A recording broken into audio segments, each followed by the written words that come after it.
الحمدللہ رب العالمین الرحمن الرحیم مالک یوم الدین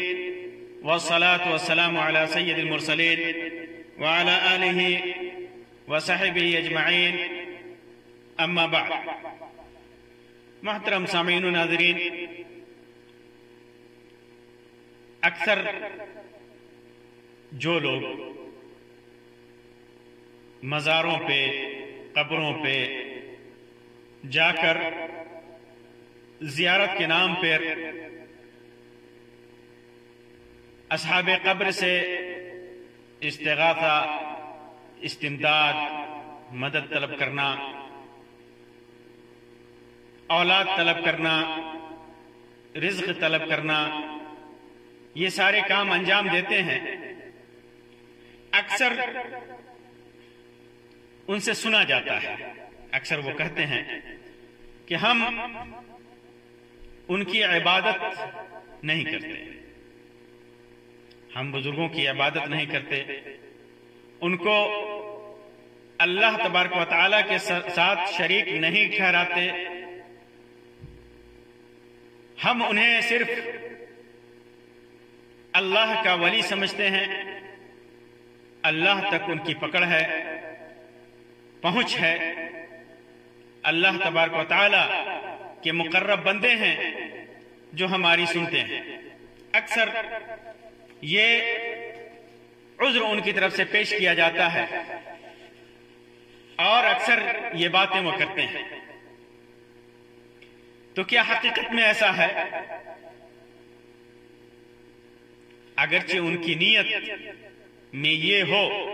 کہ یہ اولیاء اللہ کے برابر نہیں ہیں، لیکن وہ کام ایسا کرتے ہیں جو اللہ کا شرک، ان سے اولاد طلب کرنا، ان سے یہ عقیدہ رکھنا کہ یہ ہمیں اللہ سے قریب کر دیں گے، یہ ہمیں اللہ سے قریب کر دیں گے، یہ ان کا کہنا یہ بلا شبہ شرک ہے۔ اور اسی عقیدے اور اسی مذہب کی تردید کے لیے ہی سارے انبیاء کرام اس دنیا میں تشریف لائے، خاص طور سے اللہ کے رسول صلی اللہ علیہ وسلم اس دنیا میں تشریف لائے۔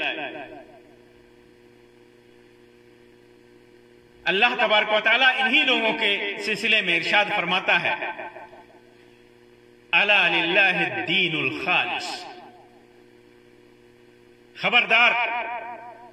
خالص دین اللہ کے لیے ہے، خالص فرما برداری اطاعت اللہ کے لیے ہے، خالص عبادت اللہ کے لیے ہے۔ والذین اتخذوا من دونہ اولیاء، جو لوگ اللہ کے علاوہ دوسروں کو ولی بناتے ہیں، دوسروں کو کارساز بناتے ہیں اور کہتے ہیں ما نعبدہم، ہم تو ان کی عبادت نہیں کرتے، ما نعبدہم، ہم ان کی عبادت نہیں کرتے، الا لیقربونا الی اللہ زلفا، سوائے اس کے اس لیے کہ وہ ہمیں اللہ سے قریب کر دیں۔ ان اللہ یحکم بینہم، پھر اللہ تبارک و تعالی انہیں دھمکی دیتے ہوئے کہتا ہے کہ ان لوگوں کو نہیں جو معبودان باطلہ کو رب مانتے، رب تو وہ اللہ ہی کو مانتے تھے۔ اللہ تعالی نے فرمایا وَلَئِن سَأَلْتَهُمْ مَنْ خَلَقَ السَّمَاوَاتِ وَالْأَرْضَ لَيَقُولُنَّ اللَّهُ، اگر انہیں رب کے سلسلے میں ان سے سوال کرو گے، ان سے پوچھو گے کہ آسمان و زمین کا پیدا کرنے والا کون ہے، تو یقیناً وہ کہیں گے کہ اللہ ہی کو سب کچھ مانتے تھے، لیکن ان بتوں کے پاس صرف اس لیے جاتے تھے کہ وہ اللہ سے انہیں قریب کر دیں، لیکن یہ چیز اللہ تبارک و تعالی نے جائز قرار نہیں دیا، اسے برداشت نہیں کیا، اس کی تردید کی، اور فرمایا اللہ یحکم ان اللہ یحکم بینہم فیما ہم فیہ یختلفون، کہ جو وہ جس معاملے میں وہ اختلاف کر رہے ہیں ان کے سلسلے میں اہل توحید سے جو ان کا اختلاف ہے، موحدین سے مؤمنین سے جو اختلاف ہے، اس کے سلسلے میں اللہ کا فیصلہ ہوگا،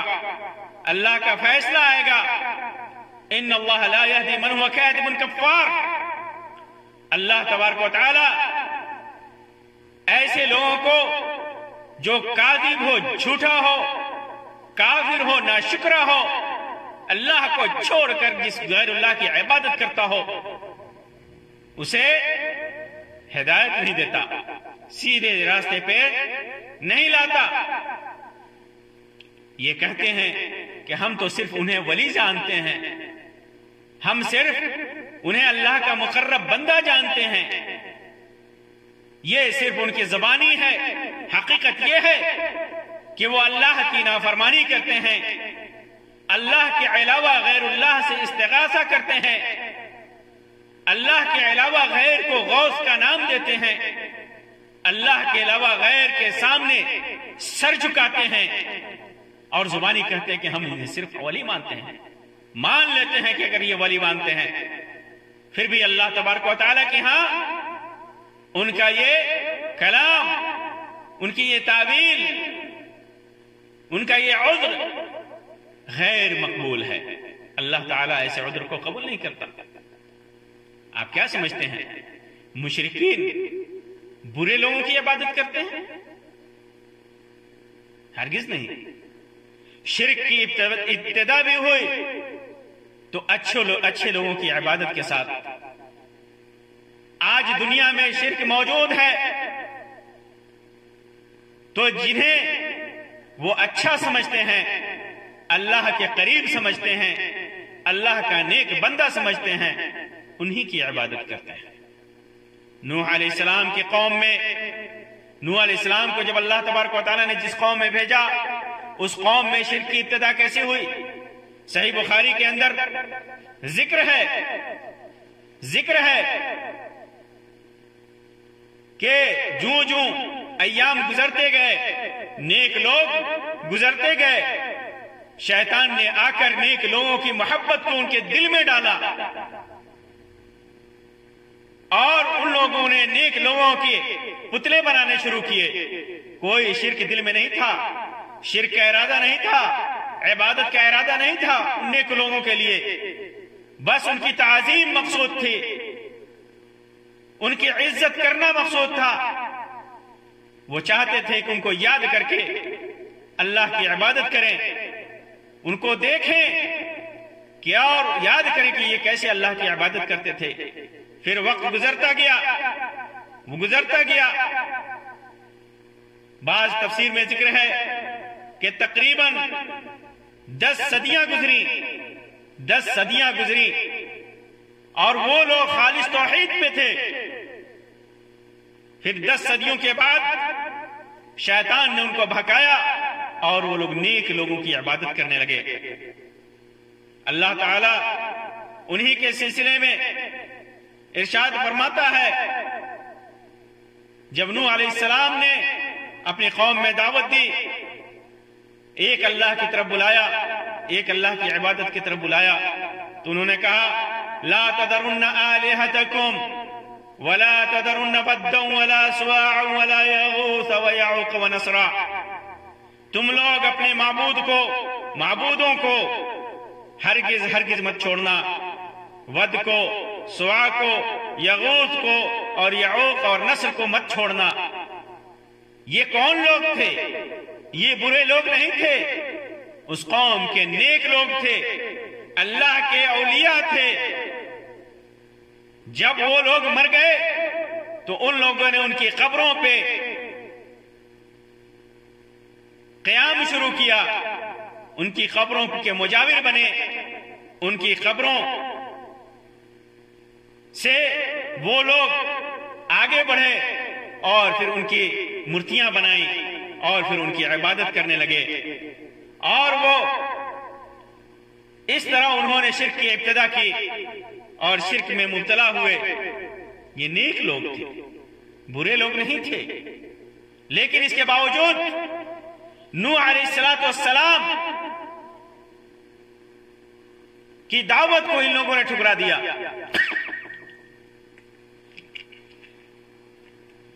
اور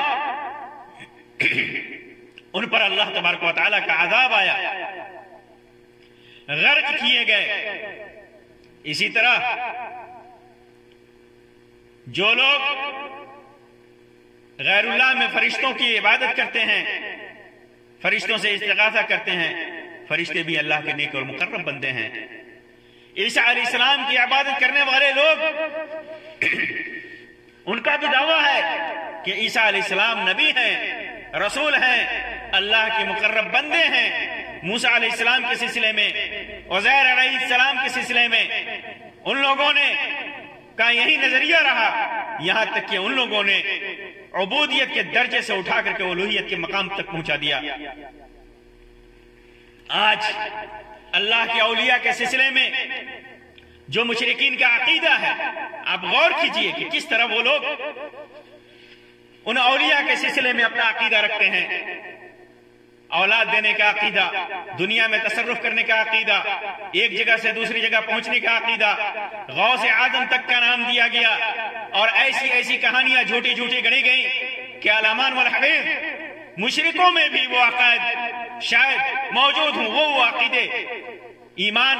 لا کر کے اسلام کا اقرار کر کے لوگوں نے گڑھے ہیں۔ اور قبروں کی زیارت کے نام پہ اصحاب قبر سے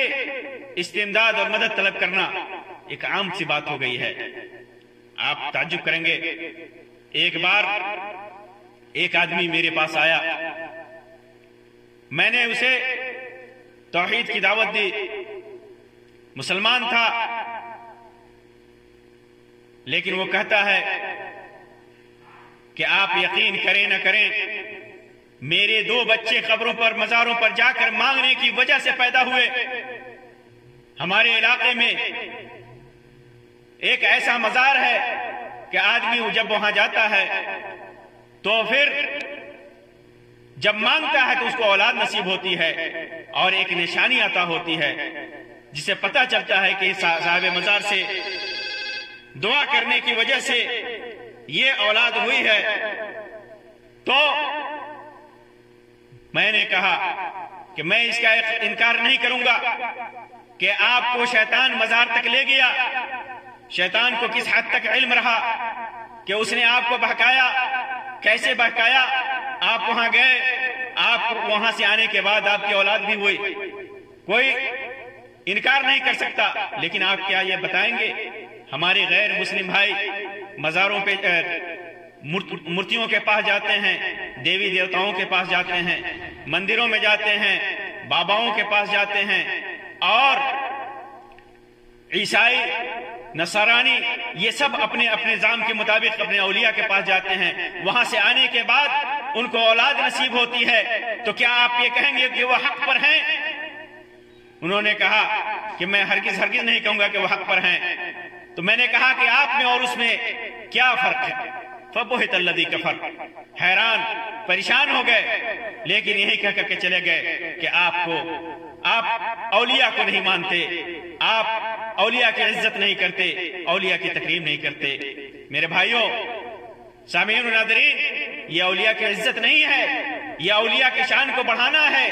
اللہ تبارک و تعالیٰ کی شان میں گستاخی کرنا ہے، اللہ کی شان کو گھٹانا ہے، اللہ تبارک و تعالیٰ کے ساتھ شرک کرنا ہے۔ تو اگر یہ کوئی کہے کہ ہم ان اولیاء سے نہیں مانگتے بلکہ ان کو اللہ کا مقرب بندہ سمجھتے ہیں، کہ صرف ان کے پاس اس لیے جاتے ہیں کہ آخرت کی یاد آئے، ان کے پاس اس لیے جاتے ہیں کہ وہ ہمیں اللہ سے قریب کر دے، تو سمجھ لیجئے کہ مشرکین مکہ بھی، عام مشرکین بھی یہی کہتے تھے جسے اللہ تبارک و تعالیٰ نے شرک قرار دیا اور شرک سے تعبیر کیا۔ اللہ تبارک و تعالیٰ سے دعا ہے کہ اللہ تبارک و تعالیٰ ہمیں ہر طرح کے شرک اور خرافات سے بچائے، اللہ تبارک و تعالیٰ چھوٹے بڑے ہر قسم کے شرک سے بچائے۔ آمین یا رب العالمین، وآخر دعوانا ان الحمدللہ رب العالمین، وصلی اللہ علی خیر خلق وسلم، والسلام علیکم ورحمۃ اللہ وبرکاتہ۔